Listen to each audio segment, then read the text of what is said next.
kali ini kita kedatangan teman ngobrol gitu. Ngobrol kita kali ini lebih luar biasa ya. Saya kira teman-teman juga kenal lah ya, mungkin banyak yang kenal Sobat Iswe, yaitu dengan Ibu Sri Wahyuni. Selamat sore Ibu Sri. Selamat sore Pak Apa Devi. kabar? Alhamdulillah baik. Gimana aktivitas selama pandemi ini? Tetap berjalan. Tetap Pak Devi. berjalan ya? Saya tetap semangat insya Allah. Kita sebelumnya sudah pernah ketemu belum sih? Kalau sama ibunya saya sering. Sama ibunya? Oh. Oh iya iya iya iya iya iya iya iya iya iya. Tapi kalau sama Pak Devi biasanya cuma saya lihat dari media aja kayak. Mungkin pernah gitu. juga ya Pak Devi ya. Iya iya iya. Saya juga sama sebetulnya, dulu sering dengar namanya Ibu Sri itu sejak dulu di Tenggarong ya, di Kukar ya. Waktu itu saya sempat pernah mau ditugasi di Tenggarong waktu di media sebelumnya, tugas di Tenggarong. Nanti saya kenalin sama Ibu Sri, orangnya baik begini begini. Ibu Sri itu siapa? Saya bilang waktu itu. Itu waktu itu dulu sempat humas ya Bu ya? Betul. Itu tahun berapa itu Bu? Kalau nggak salah. Saya di humas itu dari tahun 2006 sampai 2012. 6 tahun. 6 tahun ya? 6 itu tahun. pas zamannya Pak Sokani waktu itu ya? Ya. 5 kepala daerah. 5 kepala daerah ya? Jadi siapa aja itu Bu? Mulai dari Pak dilantik zaman Pak Sokani, kemudian ada PLT-nya Pak Samsuri, wakilnya naik waktu itu, kemudian sempat PJ Pak Sahrudin, PJ ya. Bupati, lalu PJ Bupati lagi Pak Sulaiman Gafur, kemudian terpilih lagi Ibu Rita Widyasari. Ya. Berarti banyak PJ-nya ya? Kukar ini. Tapi luar biasa pengalaman yang tak terlupakan ya untuk di humas ya. Oke. Ya. Nah, kalau saya lihat ini tadi kan saya minta profilnya Ibu ini memang awalnya di humas ya. Tetapi sampai sekarang lebih banyak di pariwisataan ya nih. Iya. Termasuk juga Ibu ini baru Oktober tahun lalu ya dilantik jadi Kepala Dinas Pariwisata Kaltim. Bu, bicara pariwisata nih. Karena begini, kita sudah banyak ya, mungkin saya dulu sering di Balikpapan waktu itu, banyak kegiatan di Balikpapan. Itu sudah digelontorkan mungkin sejak tahun 2000-an gitu soal jasa pariwisata. Dan di Kaltim juga mungkin beberapa daerah bicara soal itu gitu, jasa pariwisata. Selama Ibu bergelut di wisata, udah ini belum mencapai ekspektasi harapan yang pariwisata ini maunya gimana gitu, sudah sesuai ekspektasi belum? Ya, kalau kita bicara dunia pariwisata itu setiap saat, mungkin tidak setiap tahun ya bulan, setiap saat itu perkembangannya sangat-sangat dinamis. Jadi bicara layanan jasa ini juga sangat terkait dengan perkembangannya. Misalnya dulu mungkin digitalnya belum masif, sekarang berapa tahun terakhir masif sekali wisata digital. Kemudian pandemi, bagaimana wisata saat pandemi? Saya sering mengutip kata-kata yang asik menurut saya menggambarkan kondisi pandemi ya dari Pak Frans Teguh, ini salah satu staf ahli di Kemenpar yang setiap kalau beliau bicara itu saya senang memperhatikan. Ada kata-kata yang selalu saya kutip dari beliau ketika beliau bilang selama pandemi ini virtual is reality. Sesuatu yang nggak pernah kita bayangkan, tapi bagaimana pariwisata menghadapi pandemi yang serba virtual? Kita bikin pameran virtual, kita bikin festival virtual, kita bikin virtual tour. Jadi pariwisata ini perkembangannya luar biasa. Jadi kalau dikatakan apakah kita sudah memenuhi ekspektasi, yang diperlukan adalah justru ke depan ini perkembangan pariwisata akan seperti apa? Kita sudah sampai di titik mana? Kemudian kita harus apa yang harus kita antisipasi, apa yang harus kita lakukan. Jadi memang proses pembelajaran, proses untuk merespon perubahan dinamika ya. Bahkan juga sempat beberapa 2 tahun yang lalu itu ada namanya digital destination. Kok destinasi digital? Ternyata destinasi itu viral itu karena sosial media. Yang digital yang orang tidak kenal itu namanya digital destination. Kemudian ada lagi digital yang tempat-tempat wisata yang viral. Dia tidak investasi banyak tapi dia nomaden gitu karena dia bisa bergerak ditempatkan di mana saja seperti glamping. Tiba-tiba orang bisa stay di pegunungan tapi merasakan fasilitas bintang 5, Nah, Oke. ini kan perkembangan-perkembangan pariwisata yang barangkali bisa menginspirasi kita. Nah, saya melihat misalnya di kawasan ada kawasan pantai di Samboja sudah mulai membuat konsep glamping, menawarkan konsep baru Di mana itu Bu? Di glamping mana? di pantai saya lupa namanya di Samboja dekat Pemedas ya. Oh, Teluk Pemedas. Pantai Coconut Coconut Beach Samboja. Oh, belum ya. Ya, jadi dia menawarkan camping tapi bukan camping yang biasa. Jadi orang datang ke sana udah siap dengan tenda, dengan matras yang baik. Nah, ini pun kita baca, kita tahu dari sosial media. Oke. Nah, jadi ini kebaruan-kebaruan karena pariwisata tadi layanan jasa. Layanan jasa itu pasti orang ingin mendapatkan pengalaman yang berbeda, Betul. tidak mungkin pengalamannya sama, sehingga persaingan itu terjadi di ruang kreasi dan inovasi. Gitu sih, Mas Devi. Enaknya ya kalau misalnya Ibu Sri ini bicara gitu ya, runut dan sistematis, luar biasa lah. Tapi gini, Bu, memang tadi Ibu bicara banyak ya konsep, misalnya apa sih yang proyeksi ke depan, terus kita sekarang lagi di mana dan kebutuhannya apa gitu. Nah, dari sisi itu Bu, posisi kita ini sekarang lagi di mana? Ya. Posisi Kaltim ya, kita ngomong Ya. nih mungkin Kaltim karena Ya, Ibu ya. sebagai- posisi kita lagi Ya. sekarang posisi mana gitu? Ya, oke. Jadi memang kita harus pariwisata itu tidak serta-merta kita punya potensi kemudian kita pasarkan. Tapi kan kita harus membaca peluang. Tadi posisi kita ada di mana supaya nanti lebih mudah untuk menggrab pasarnya. Oke. Jadi Kaltim ini positioning kita punya posisi yang baik sebenarnya karena kita dekat dengan Bali. Salah satu konsep yang ingin kita angkat adalah bagaimana membuat Kaltim ini adalah menjadi beyondnya Bali, destinasi setelah Bali, begitu ya. Nah, karena mengapa kita posisikan itu? Kita berharap Bali wismannya yang penuh dengan wisman dan juga wisnus, mereka juga melanjutkan perjalanan ke Kaltim setelah berwisata di Bali. Nah, karena posisi itu kita nggak bisa menafikan bahwa Bali adalah barometer pariwisatanya Indonesia. Kita perlu banyak belajar dari Bali, mendekatkan diri dengan barometer ini. Nah, setelah kita melihat Kaltim dalam posisi seperti itu, saya berlanjut ya. Apa nih yang kita lakukan? Yang kita lakukan pertama, salah satu cara kita mendekat ke Bali, kita membuka pusat informasi pariwisata di Bali. Open table gitu ya? Jadi TIC, Tourist Information Center. Iya. Ya, jadi saat ini kita masih sewa ruko di Bali, meskipun pandemi, tapi kita berusaha sudah mulai hadir di Bali dengan harapan wisman yang nanti akan datang ke Bali, mereka juga bisa dapat informasi dan mengenal Kaltim dari pusat informasi pariwisata kita. Selain itu, Bali termasuk salah satu masyarakat wisata yang datang ke Kaltim karena ada kaitan wisata religi. Wisata Tirtayatra itu rutin dilakukan oleh masyarakat Bali ke Kaltim, khususnya ke Kutai Kartanegara.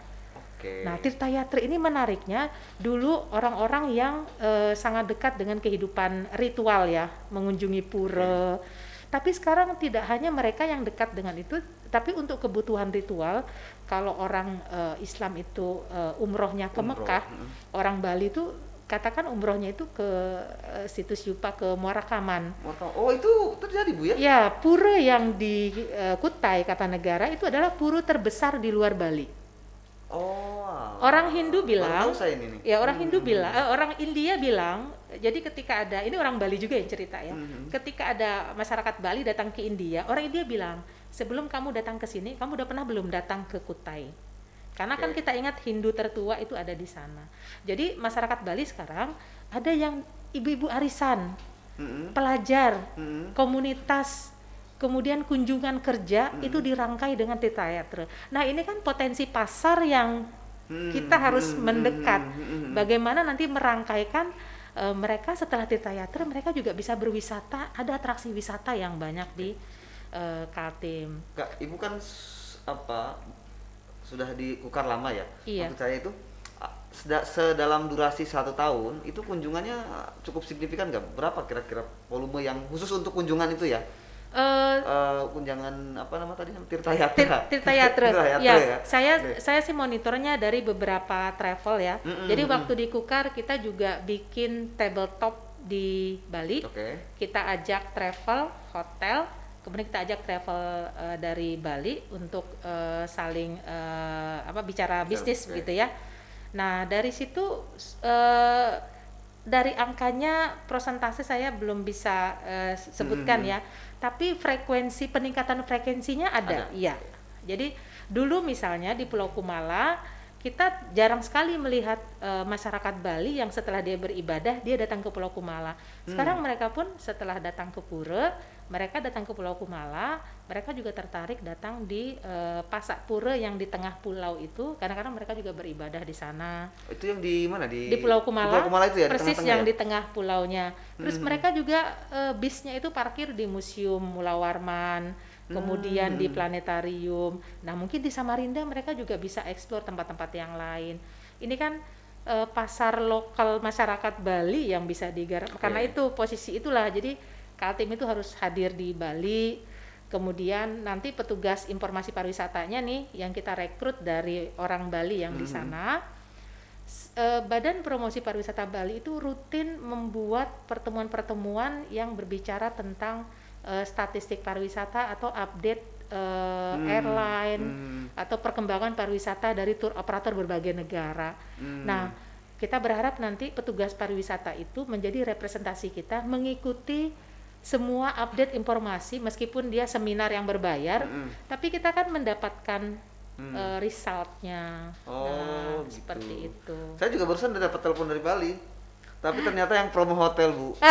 Katanya, Iya, Mas, sekarang ya. kalau sebulan sekian, ini promonya sekian. Loh, kok tahu nomor saya dari mana gitu. Mungkin mereka punya data, ya itu saking agresifnya Iya, iya. pelaku wisata atau perhotelan di Bali lah gitu. Iya. Oke, menarik sekali nih bicara tentang pariwisata. Tapi gini, Bu, ini persoalan ya. Oke, tadi bahwa ternyata Kaltim juga punya potensi yang luar biasa. Kukar juga kayaknya diminati juga oleh masyarakat di Bali ya secara nasional. Mungkin juga itu bisa dikembangkan ke internasional. Kira-kira kebutuhannya apa sekarang ini? Karena kan masih nih dari pegiat wisata tuh sering banyak ngeluh, mungkin Ibu sering banyak baca koran gitu. Iya.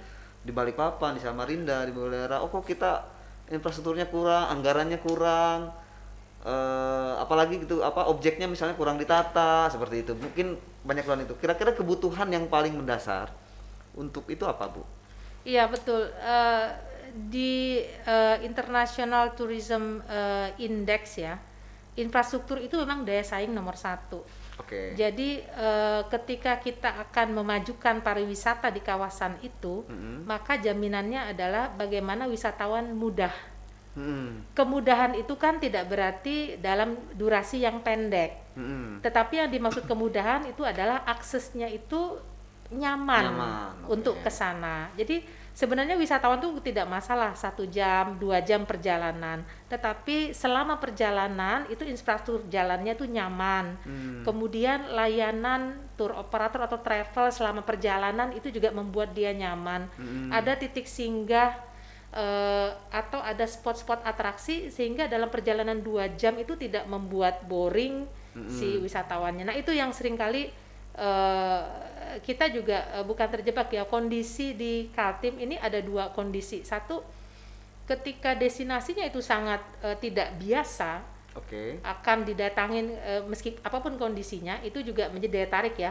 Karena ada juga wisman yang justru dia senang dengan kondisi yang alami. Jadi misalnya ketika perjalanan yang ke hutan tidak mungkin dia menemukan aspal, memang medannya seperti itu ya. Tapi ketika jalan poros itu kan layanan dasar yang memang patut ditingkatkan ya. Jadi catatan kita memang dari sisi pariwisata adalah masalah infrastruktur, kemudian yang kedua moda transportasi, konektivitas moda transportasi. Infrastruktur sama konektivitas moda transportasi. Jadi sarana sama prasarananya. Jadi sekarang ini alhamdulillah airline kita sudah banyak ya terhubung. Sebenarnya potensi Kaltim dibanding dengan provinsi yang lain ya, bandara kita itu sudah lebih banyak. Ya, ya, ya. Samarinda, Balikpapan, Berau, Kalimarau, kemudian Maratua, Sendawar. Nah, hanya ini beberapa tahun terakhir kan ini pergerakannya hanya domestik, yang internasionalnya belum. Nah, beberapa waktu yang lalu Pak Gubernur menerima kunjungan dari jajaran AirAsia. Nah, mereka akan membuka layanan penerbangan explore domestik, dan itu kan akan terkoneksi dengan tamu-tamu yang dari Kuala Lumpur misalnya sebagai hubnya. Jadi kalau sarana perhubungan ini sudah tersedia lalu ada connecting, nah itu akan membuat orang memberikan pilihan untuk datang ke Kaltim. Yang menjadi kendala kan seringkali dengan destinasi yang sejenis, biayanya lebih tinggi karena di masalah cost tadi, di infrastruktur, masalah akses Oke. tadi. Jadi memang Biasanya infrastruktur begitu. sama itu yang paling utama, Bu. Betul, Ya. ya. Ini kita ngomong objek nih, Bu ya. Ada kata orang bilang sebetulnya oke, infrastruktur itu menunjang, tapi objek juga harus menjadi hal utama lah. Mungkin kayak tadi ketika objeknya menarik, dari Bali pun datang karena dia punya sejarah di situ. Nah, kira-kira kita sudah punya objek yang menarik nggak di Kaltim ini? Ya, kalau dikatakan atraksi menarik, iya. Beberapa destinasi Kaltim ini sebenarnya skalanya internasional Destinasinya oke.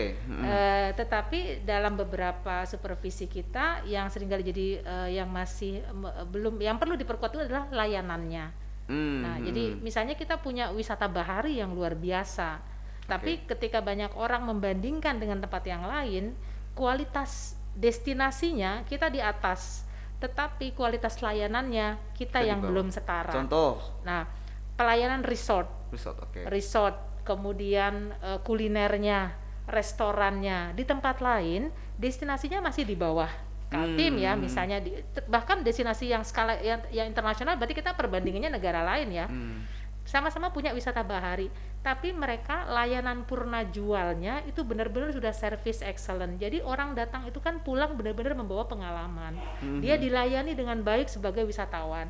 Dia expense dengan budget tertentu, tapi dia mendapat layanan yang istimewa sebagai wisatawan. Ini kan layanannya mau layanan bintang 4, bintang 3, sudah ada pilihan-pilihannya. Dan itu yang akan menjadi fokus kita ya, bahwa destinasi yang bagus, yang unik itu belum cukup kalau tidak didukung dengan layanan, karena pariwisata ini kan menjual jasa, memberikan pengalaman.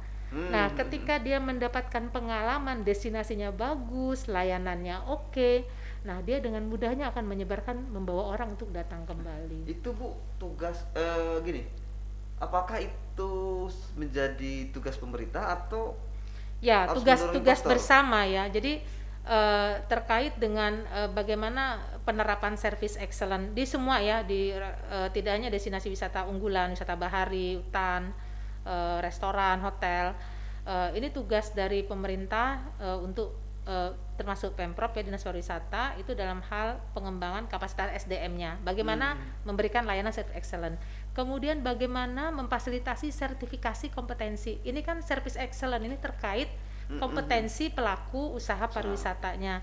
Kalau dia punya sertifikasi, artinya dia punya kompetensi. Kalau dia punya kompetensi, dia bekerja sesuai dengan standar layanan pariwisata. Jadi misalnya standar layanan pariwisata di hotel, di resort itu kan harusnya berbeda. Nah, kita kan berharap apakah dia hotel bintang 5, bintang 4, layanan yang bintang 5, bintang 4 di Jakarta, di Bali itu mestinya sama dengan layanan bintang 5, bintang 4 yang ada di Kaltim. Jadi tidak membedakan lokasinya di mana, tetapi ini layanan bintang 4 standarnya seperti ini, restoran seperti ini.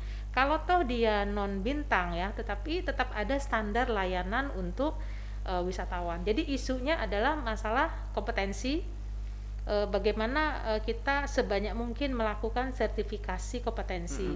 Nah, ini setiap tahun Kemenpar punya program sebenarnya untuk melakukan pelatihan dan sertifikasi kompetensi. Kita biasanya dapat jatah itu di sektor perhotelan ya, untuk front office, untuk layanan housekeeping, karena tadi service excellent yang harus dibuat.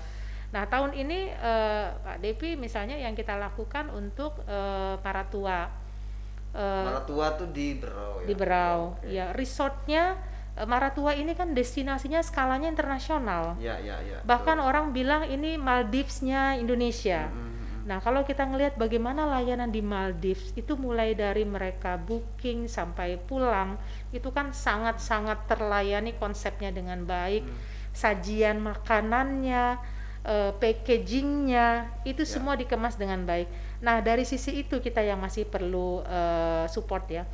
Jadi tahun ini kita mencoba pembinaan yang namanya coaching klinik.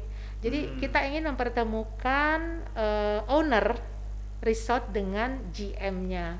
Oke. Jadi owner ini kan dia mungkin punya style sendiri membangun resort karena dia punya konsepnya apa. Tetapi ketika itu dioperasionalkan, ketemu nggak antara GM mau melaksanakan misalnya service excellent, tapi ownernya ketemu nggak yang namanya layanan pariwisata tuh bukan berarti bangun resort selesai, bukan, belum selesai kalau belum dibarengi dengan layanan service Siap, excellence-nya. Itu di level Oke. manajemennya. Kemudian di level staffnya itu kita adakan pelatihan service excellent tadi. Jadi bagaimana memberikan layanan kepada siapapun yang datang. Meskipun ada orang yang repeater ya, datang berulang.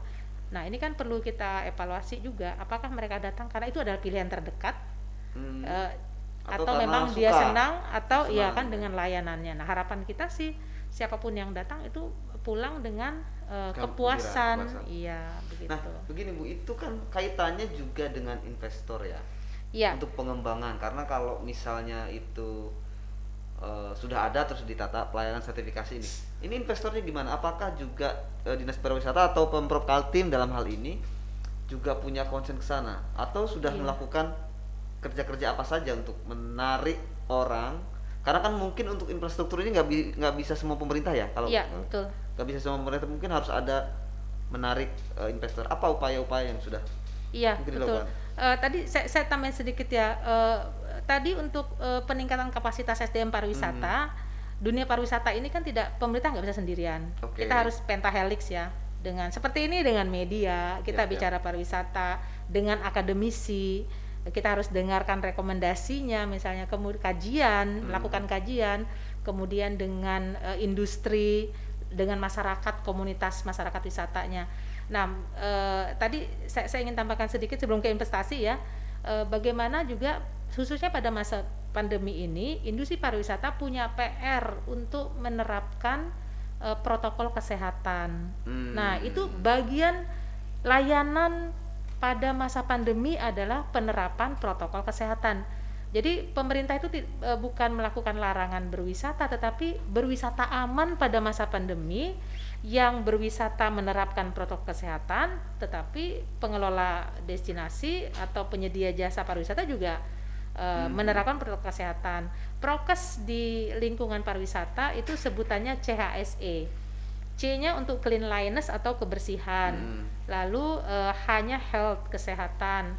Kemudian S-nya safety, keamanan, E-nya environment and conservation, jadi konservasi lingkungan. Nah, CHSE ini sertifikasinya dari Kementerian Pariwisata lewat Sukovindo. Di Kaltim alhamdulillah sudah ada 40 hotel yang tersertifikasi, kemudian ada mungkin sekitar 10 ya daya tarik wisata juga. Nah, kita berharap semakin banyak nih.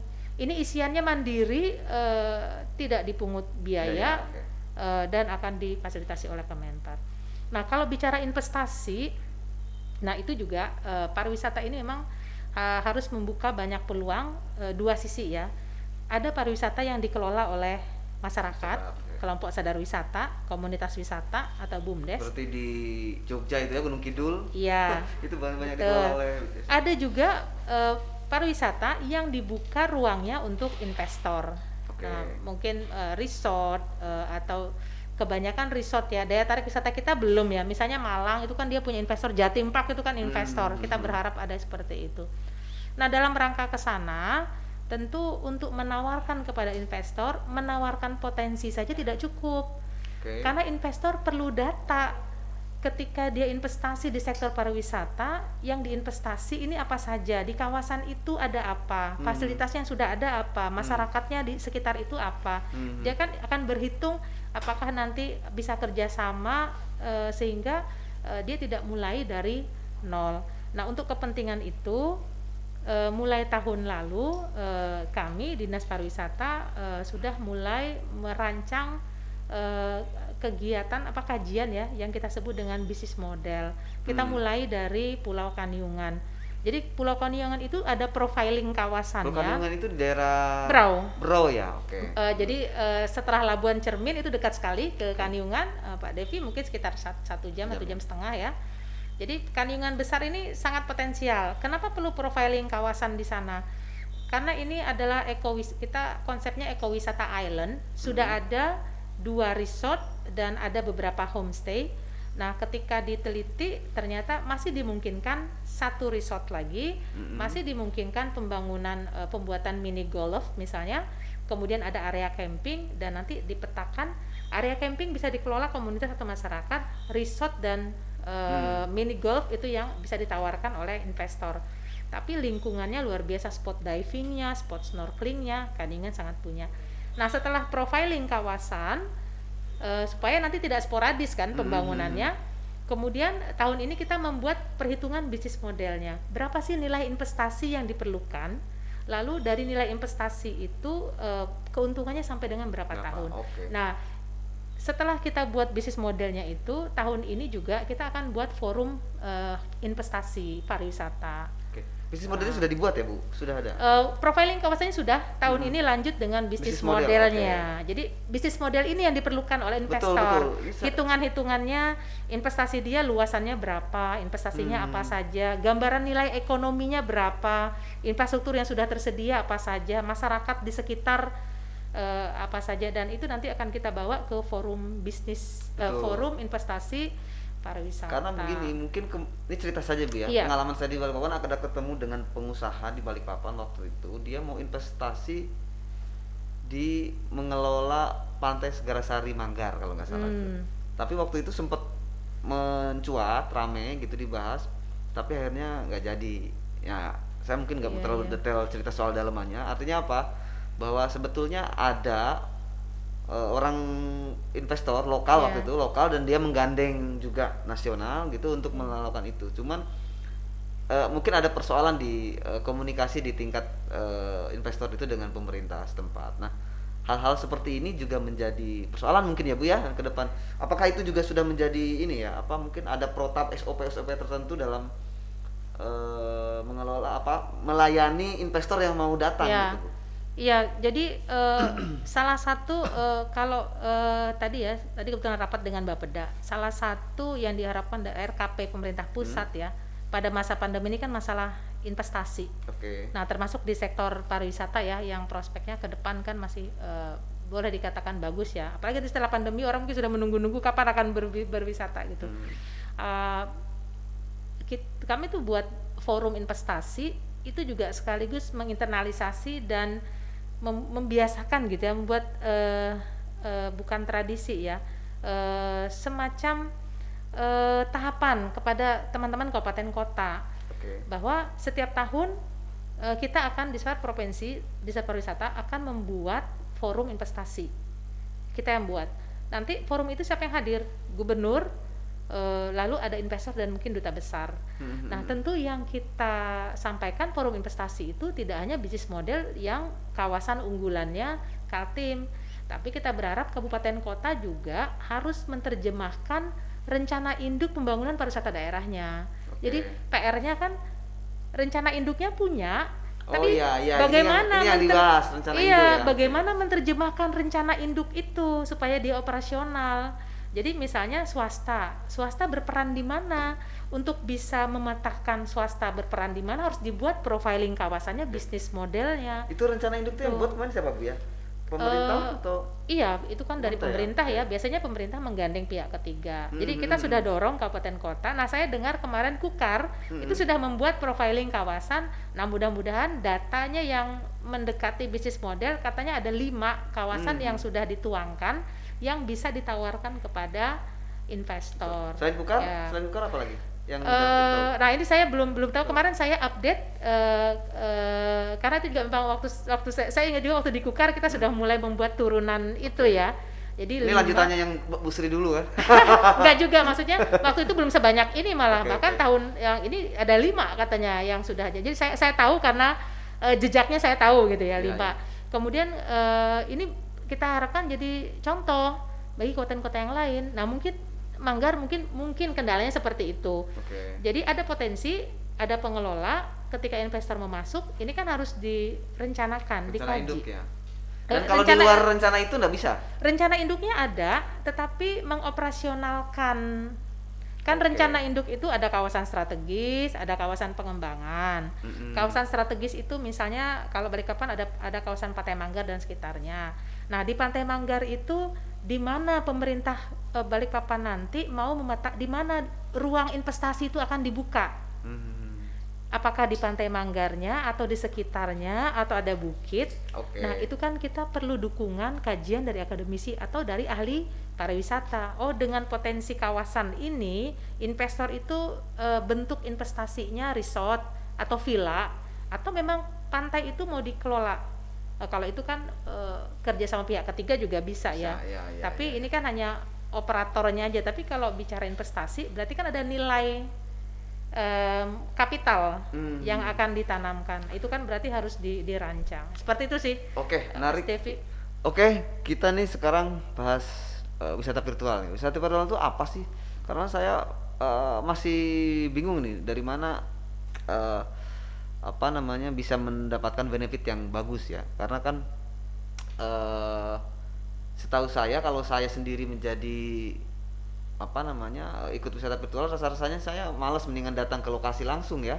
Karena kan rasanya beda gitu dengan datang ke lokasi. Kalau virtual ini mungkin kayak nonton begitu ya, enaknya di rumah lah. Tapi dari mana sih sisi itu bisa mendapatkan apa namanya benefit dan konsepnya seperti apa sih Bu? Jadi memang wisata virtual itu tidak akan pernah bisa menggantikan wisata yang sesungguhnya ya. Oke, Karena setuju. tadi kan wisata itu kan pengalamannya dirasakan langsung. Ya. Tapi selama masa pandemi kan ada pembatasan aktivitas, ada pembatasan ruang yang membuat wisatawan juga ruang geraknya untuk ke destinasi juga menjadi terbatas. Oke. Nah, sementara ada peluang untuk tetap menawarkan paket-paket wisata itu kepada wisatawan. Jadi mungkin ini semacam bridging gitu ya, jembatan atau library menjadi pengingat reminder. Jadi katakan misalnya Pak Devi mau ke Derawan nih. Iya. Nanti kalau ke Derawan mau ngapain aja ya. Nah, nanti kalau ke Derawan mau ini oh.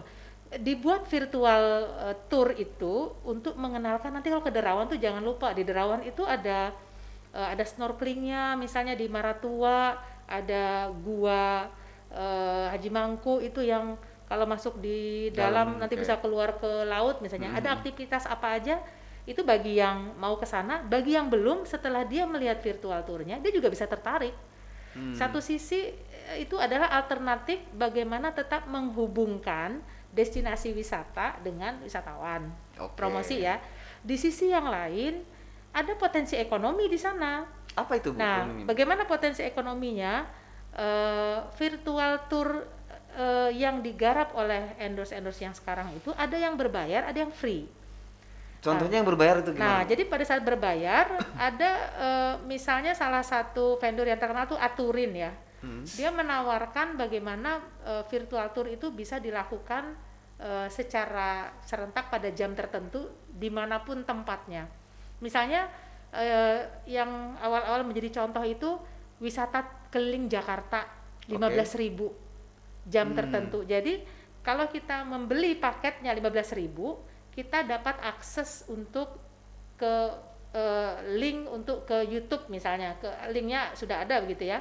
Kita akan dapat akses dan kita seperti melihat Zoom, tetapi nanti ketika kita berwisata kita akan dipandu. Jadi benar-benar ngerasakan keliling Jakarta dari titik ini ke titik ini. Saya pernah ngikuti di Glodok itu banyak sekali kuliner-kuliner Tapi virtual pecinan. itu Bu ya? Virtual. Hmm. Jadi misalnya itu yang gratis ya, waktu yang saya ikuti waktu itu yang gratis. Jadi ada yang 15.000, ada yang 25.000. Meskipun tidak banyak peminatnya, tapi ada saja orang yang mungkin selama ini kita ke Jakarta kita nggak pernah tahu ada tempat-tempat makan Tempo Dulu misalnya. Ketika itu dikenalkan kan jadi referensi, suatu saat nanti mau mampir paham. Nah, harapan kita karena tahun lalu kami juga bikin pelatihan virtual tour untuk teman-teman pemandu wisata. Kalau dia meng-create virtual tour lalu dia menjual paketnya, ini kan potensi ekonomi bagi teman-teman pemandu. Nah, DTW juga sebenarnya bisa seperti itu. Jadi virtual itu tidak bisa menggantikan, tapi dia menjadi alternatif. Ini lebih ke promosi ya? Selain promosi tadi pengalamannya memang tidak langsung, tapi ada virtual tour yang dia membuka komunikasi. Jadi saya juga pernah ikut karena saya juga seperti apa sih virtual tour. Nah waktu itu misalnya ada pemandu wisata, ada sebuah lembaga yang menyatakan ayo kita virtual tour lihat Menara Eiffel. Kita bisa nanya sama dia tapi lewat Zoom, tapi dia lihat dan dia sambil jalan. Ada ininya. Ada interaksinya. Jadi misalnya itu live ya Bu ya? Live. Okay. Live. Jadi kita hanya bisa masuk kalau kita dapat aksesnya. Nah, untuk dapat akses itu ada yang berbayar, ada yang gratis, tapi jamnya mesti jam tertentu. Jadi ada beberapa jenis virtual tour, ada yang kita bisa komunikasi sama pemandunya, bisa nanya, ada yang di chat ya, via chat, ada juga yang langsung. Ada juga jenis virtual tour yang dia tidak ada interaksi, tapi hanya hanya melihat saja, tapi hanya si pemandunya hanya bercerita dan dia bercerita ini adalah bangunan sejarah, misalnya museum apa, isinya apa saja, yuk kita lihat ke dalamnya apa, biayanya berapa, ini berapa, itu dia lihat. Jadi kita masuk lewat perjalanannya dia, kita ikut di dalam perjalanannya dia seperti itu. Kaltim mau buat itu atau sudah buat? Nah, kami sebenarnya merancang ada beberapa virtual tour ya, tapi belum final. Ini apakah nanti modelnya mungkin dinarasi, tidak live ya, tapi dinarasikan saja. Nanti kita akan launching di YouTube. Jadi dengan virtual tour itu promosi kita kan nggak berhenti. Jadi jangan sampai orang lupa dengan destinasi karena selama setahun vakum. Ya. Tidak ada branding yang vakum dari promosi. Even pandemi, misalnya ya, ada tuh sabun dari kita masa kecil sampai sekarang. Sabun apa tuh Bu? Kita nggak boleh nyebut merek dong ya. Tapi saya merasakan saya ini, juga ya. Ada sabun, ada obat dari kita kecil sampai kita udah setua ini gitu ya, itu tetap ada di TV. Ya, padahal nggak ada yang nggak kenal sama produk itu, tapi begitulah yang namanya promosi itu nggak boleh berhenti. Itu ikatannya harus terus terjalin, karena kalau terus ada promosi ini barangnya ada, dan sekarang mungkin ini barang ini produknya beda nggak kayak dulu. Misalnya sekarang pada masa pandemi, ini produknya sekarang dia CHSE nih, ada sertifikatnya nih, ada equality improvement.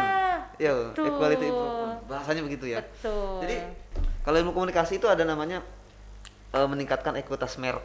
Iya. Jadi walaupun dia sudah populer tapi harus tetap ditingkatkan. Itu matter banget buat destinasi. Ada destinasi di Sulawesi ya, kita pernah dengar Toraja. Toraja itu nyaris tidak terdengar ketika dia sudah tidak dipromosikan lagi. Karena kekhawatiran orang adalah ketika kita tidak berpromosi, orang akan ragu-ragu, apakah ini masih bisa dikunjungi? Apakah produk wisatanya masih ada? Apakah ada kendala? Ada apa lagi ya di sana? Ada sesuatu nggak yang baru? Padahal kita berebut pasar di dunia maya itu kan harus banyak muatan-muatan informasi yang harus kita berikan. Sebentar ini, kita lanjut Bu. Ya. Oke, berarti memang promosi itu sangat penting kaitannya dengan. Jadi pandemi promosi nggak boleh berhenti, ya. Tapi promosi kita terkait sama bagaimana berwisata aman pada masa pandemi. Tadi terapkan protokol kesehatan dan juga industri menerapkan CHSE. Ini Bu, pertanyaan kedua terakhir lah ya. Apa sih sekarang yang Kaltim punya destinasi wisata ya unggulan ya, mungkin yang dalam beberapa tahun ke depan akan diproyeksikan berapa objek wisata dan apa saja itu Bu? Ya, nah ini Pak Devi kebetulan kita kan sekarang sedang review RPJMD ya. Kita juga review Renstra karena kan perubahan dinamika karena pandemi, karena ada ketentuan yang baru, ada beberapa pertimbangan, sehingga kita harus fokus nih. Nah bicara tentang wisata Kaltim, apa nih yang mau kita gaungkan, kita garap ke depan? Kaltim ini basisnya kan alam dan budaya ya. Jadi Alam dan budaya, ya oke. produk wisata yang akan kita kembangkan itu satu wisata bahari. Kita punya wisata bahari yang sudah luar biasa, Kepulauan Derawan dan sekitarnya. Kemudian wisata baharinya Tiga Danau. Wisata Tiga Danau ini kan Tiga Danau ini salah satu program unggulannya Tiga Danau itu di mana? Di Gubernur Berau Kaltim. juga? Nunukan? Di Kutai Kartanegara dan Oke, Kutai Barat. keluar ya, Pak? Oh. Danau Semayang itu 13.000 hektar loh. Di tengah danau tuh kayak di tengah laut. Oh. Danau Melintang 11.000 hektar. Danau Jempang sekitar saya lupa 9 hektar. Jadi nggak kelihatan ujung sama ujungnya, nggak kelihatan ya? Betul. Saking Ya. Nah, itu bagaimana menjadikan itu pusat pertumbuhan ekonomi baru. Nah, tahun ini itu kan masuk kawasan strategis pariwisata ya. Jadi kalau bicara kawasan pariwisata, rencana induknya Kaltim nih yang lagi masuk Prolegda, kawasan pariwisata kita tuh ada yang ekowisata semua, ada yang bahari, ada yang susur sungai, ada yang gua, hutan. Nah, itu. Jadi tadi wisata baharinya ada, kemudian wisata susur sungai, danau, itu produk wisata yang akan kita kembangkan. Oke. Kemudian yang kedua ekowisata. Ekowisatanya berbasis desa wisata. Sekarang banyak sekali tumbuh masyarakat kita ya sudah aware bahwa orang datang ke desanya itu menghasilkan loh. Mereka tinggal, mereka transportasi perahu punya masyarakat, makan minum, belanja ini ya kan. Nah, ini yang kita ingin dekatkan bahwa kedatangan pengunjung itu jangan meninggalkan gaya untuk konservasi lingkungan, perlindungan terhadap lingkungan. Karena itu desa wisata berbasis pembangunan persat berkelanjutan untuk pemberdayaan masyarakat itu jadi produk wisata yang kita prioritaskan. Kemudian yang ketiga, saat ini teman-teman di SDM itu kalau tidak salah sedang memproses atau sudah keluar ya surat keputusan Menteri SDM penetapan Kars Sangkulirang Mangkalihat itu untuk warisan geologi. Nah, apa kaitannya? Ke depan kita ingin mengawal karena kalau sudah warisan geologi satu tahap lagi dia menjadi geopark, taman bumi. Kalau dia geopark itu di bawah Kementerian Pariwisata ada tim khusus untuk mengawal bagaimana menjadi geopark. Nah, itu prioritas kita bagaimana nanti menjadikan Kars Sangkulirang Mangkalihat yang dengan gua tapak purbanya itu bisa menjadi geopark yang ada di Kaltim. Sering ada gambar-gambarnya, sering lihat. Betul. Kemudian yang berikutnya, jadi kita hanya 4 yang kita kembangkan, produk wisata bahari, ekowisata, wisata berbasis sejarah budaya Kars tadi. Yang keempat MICE. MICE ini kan Meeting, Incentive, Convention, Exhibition. Nah, MICE ini kita ingin Kaltim ini menjadi tuan rumah konferensi. MICE di mana lokasinya? Lokakarya. MICE bisa di mana saja, tidak. Yang sudah dirancang. Yang ke depan kita ingin rancang itu MICE-nya di Samarinda, tapi kaitannya nanti dengan kajian Tiga Danau. Tahun ini kan kita melakukan kajian Tiga Danau untuk profiling wisatanya. Dalam Lokakarya yang kita rancang untuk tahun depan ya 2020. Karena ini kan programnya dirancang untuk tahun depan. Yang kita rancang itu kita menghadirkan akademisi, komunitas, penggiat wisata bahari. Mereka membuat semacam supervisi. Mereka datang biaya sendiri, tapi nanti kita fasilitasi akomodasi perjalanan. Mereka akan survei, mereka Lokakarya workshop, hasilnya menjadi rekomendasi bagaimana pengembangan lebih lanjut wisata Tiga Danau. Itu akan di dalam berapa tahun ke depan? 2022. Rencana 2022. 2022 itu udah terrealisasi atau? Kita masukkan di rencana kerja kita. Kayak wawancara ya ini jadinya. Ya, karena itu MICE ya. Jadi kalau MICE itu kan fokus kita di meeting sama event. Kalau event kita udah lakukan tahun lalu visit Kaltim Fest harusnya offline, tapi karena pandemi jadinya online. Jadi dari 1 kali offline jadi 3 kali online. Tahun ini mungkin hybrid ya, offline dan online. Nah, satu lagi Bu. Ya. Terkait dengan ekonomi kreatif. Ekonomi kreatif. Nah, ini kan ekonomi kreatif digaung-gaungkan gitu. Ekonomi kreatif itu kayak apa sih Bu? Maksudnya konsep kreatif itu? Kita kan mungkin paham selintas ekonomi kreatif itu ya di luar misalnya alam dia bikin apa gitu. Yang kita paham ekonomi kreatif ya kerajinan misalnya. Iya. Apakah seperti itu ekonomi kreatif dan pariwisata itu apa yang sebetulnya yang mau Kalau pariwisata kan perjalanan wisata, industri pariwisatanya terkait dengan itu ya. Tapi kalau ekonomi kreatif ini sebenarnya hal-hal yang berbau kreatif. Ekonomi kreatif itu adalah dari sebuah ide menciptakan sebuah kreasi yang bernilai ekonomi. Kalau ide itu tidak bernilai ekonomi, tidak kreatif dia. Atau dia bernilai ekonomi tetapi tidak ada kebaruan, kalau tidak ada kebaruan Ada tapi kreatif juga? enggak, iya, tidak ada kreativitas, tidak ada inovasinya, ya belum ekonomi kreatif juga. Sejauh mana pentingnya ekonomi kreatif dalam pariwisata? Ya, ini seperti dua sisi mata uang ya. Jadi Ekraf ini kan sekarang ada 17 subsektor ya. Oke. Kalau kita bicara ekonomi kreatif berarti kita bicara kuliner. Saya dari 17 nih langsung nih, Kaltim itu ternyata tahun lalu kan kami difasilitasi Kemenpar bikin peta jalan. Iya. Peta jalan pengembangan ekonomi kreatif Kaltim dibantu oleh tenaga ahli dari akademisi dan juga praktisi Ekraf. Kaltim itu ternyata Ekrafnya apa? Kuliner satu. Peringkat 2-nya Kria. Apa? Kria ini Itu apa? seni rupa, kerajinan. Oh, seni kriya gitu Ya, ya dulu dalam kriya. belajar gitu di sekolah. Ya, Seni kria dan wastra itu kain turun temurun ya, tenun seperti itu. Kemudian yang ketiga aplikasi. Oke. Lalu yang keempat seni pertunjukan, yang kelima musik, yang keenam fotografi, videografi. Nah, ini dampaknya gimana? Kuliner, kalau kita itu bisa membranding kuliner kita, orang tuh hanya datang ke Kaltim buat cari kuliner itu. Misalnya yang sering kali kalau saya keluar daerah, teman-teman bawa kepiting nggak? Bawa sekarang udah mulai bawa bingka nggak? Oh, Karena saya itu. pernah bawa. Nah, itu branding yang Ya. dari sebuah jajanan pasar dikemas dengan baik, dijual jadi oleh-oleh, itu menjadi ekonomi kreatif kuliner. Ekonomi kreatif ini Bu, just tip Bu. Jasa titip, kreatif banget. Iya. Nah, itu ternyata potensinya banyak. Termasuk yang mengagetkan juga, dan kemarin setelah bicara dengan Dekranasda ya, ternyata Kria Kaltim itu banyak sekali dipesan di Bali misalnya, kemudian juga untuk diekspor. Nah, inilah tugas kita. Kita harus mengembangkan ekosistem. Mengembangkan ekosistem ini artinya mulai dari proses kreasinya.